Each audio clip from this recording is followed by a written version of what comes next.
Delivery ಮಾಡಿದ nurse ಕೂಡ ಇಲ್ಲೇ ಇದ್ದಾಳೆ. ಆ ನರ್ಸ್ ಹೇಳೋದು ಮಗು ಹುಟ್ಟುವಾಗಿ ಸತ್ತೋಗಿದೆ, ಬದುಕಿಲ್ಲ ಅಂತ. ಮಗು ಸತ್ತೋಗಿದೆ ಅಂತ ಹೇಳಿದ್ದೆ ನರ್ಸು, ಆದ್ರೆ ಮಗು ಕಿಟಾರ್ ಅಂತ ಕಿರ್ಚ್ಕೊಂಡಿದೆ. ಅರೆ ಇದು ಸತ್ತೋಗಿದೆ ಅಂತ ಹೇಳಿದ್ರೆ ಏನ್ ಹಿಂಗ್ ಕಿರ್ಸ್ತಾ ಇದೆ ಅಂತ ಹತ್ರಕ್ಕೆ ಬಂದು ನೋಡ್ತಾಳೆ, ಮಗುವಿನ ಬಾಯಿ ತುಂಬಾ ಹಲ್ಲುಗಳಿದೆ.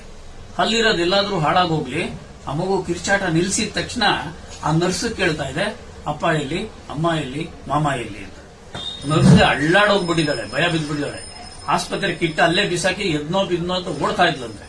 ಅಯ್ಯೋ ನೀನೇ ಓಡ್ಬಿಟ್ರೆ ನಮ್ಗೆ ಯಾರಮ್ಮ ಧೈರ್ಯ ಹೇಳೋರು, ಎತ್ಕೋ ಮಗುನ, ಯಾವ ಡಾಕ್ಟರ್ ಪರೀಕ್ಷೆ ಮಾಡಿದ್ನೋ ಅವ್ರ ಹತ್ರ ಕರ್ಕೊಂಡು ತೋರ್ಸೋಣ ಅಂತ ಕರ್ಕೊಂಡು ಹೋದ್ರೆ ಡಾಕ್ಟರ್ ಬೈದಿಯಾನೆ ನರ್ಸ್ಗೆ, ನೀನೇನ್ ನರ್ಸಮ್ಮನ, ಎಲ್ಲ ನಮ್ಮ ಮಕ್ಕಳು ಮಾತಾಡ್ತಾವ, ಇಂಥ ಮೌಢ್ಯಗಳೆಲ್ಲ ಪ್ರಚಾರ ಮಾಡ್ಬಿಟ್ರಿ, ಏನಕ್ಕೆ ಬರ್ತೀರ ಡ್ಯೂಟಿಗೆ, ರಾಜೀನಾಮೆ ಕೊಟ್ಟು ಮನಗೋಗು ಅಂದೋನೆ.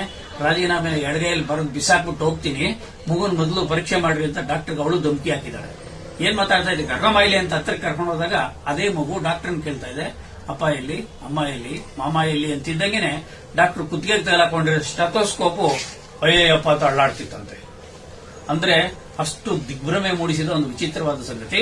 ಇದರ ಬ್ರಹ್ಮೇಂದ್ರ ಸ್ವಾಮಿಗಳು ಕಾಲಜ್ಞಾನದಲ್ಲಿ ಹೇಳಿದ್ದಾರೆ, ಮುಷ್ಟು ಆರನಿ ಬಿಡ್ಡ ಮಾಟಲಾಡೇನು.